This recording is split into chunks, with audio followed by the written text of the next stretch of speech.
Top quality और consistent performance के लिए सिर्फ सिल्वर पंप नाम याद रखना।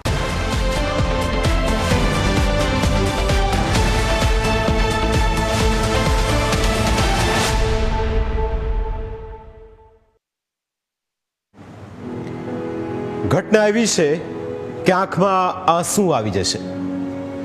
ઘટના એવી છે કે તમને થશે કે જિંદગીમાં આનાથી વધારે કોઈ દુઃખ હોઈ જ ન શકે.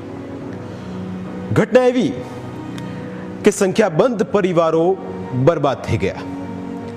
હૈયું ચીરી નાખે તેવું મોતનું તાંડવ. એ 9 સેકન્ડ એવી હતી જેમાં લોકો પડે પર મળ્યા. ચારે બાજુ બસ વિખેરાયેલી લાશો હતી. એવી લાશો કે જેને ઓળખી પણ ન શકાય. એ 9 સેકન્ડમાં કોઈનો હાથ અલગ થઈ ગયો, કોઈનું ધડ શરીરથી અલગ થયું. એ 9 સેકન્ડમાં કોઈએ પોતાનો દીકરો ગુમાવ્યો, કોઈએ પોતાની પત્ની ગુમાવી, તો કોઈએ પોતાના પિતા ગુમાવ્યા.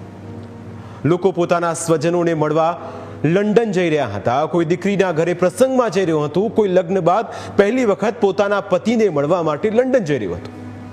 પણ એ 9 સેકન્ડમાં જ પ્લેન ક્રેશ થઈ ગયું અને લોકોનો છેલ્લો શ્વાસ લેવાનો પણ સમય ન મળ્યો.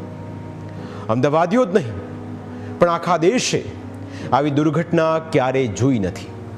જેણે પણ સાંભળ્યું તેના હોશ ઉડી ગયા, કારણ કે 1988 પછી પહેલી વખત એક પેસેન્જર પ્લેન ક્રેશ થઈને એક ઇમારત પર પડ્યું.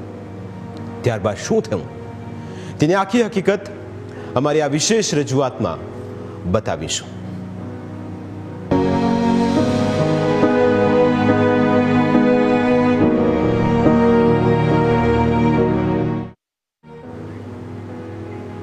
બપોરે 12 વાગ્યાની આસપાસનો સમય હતો.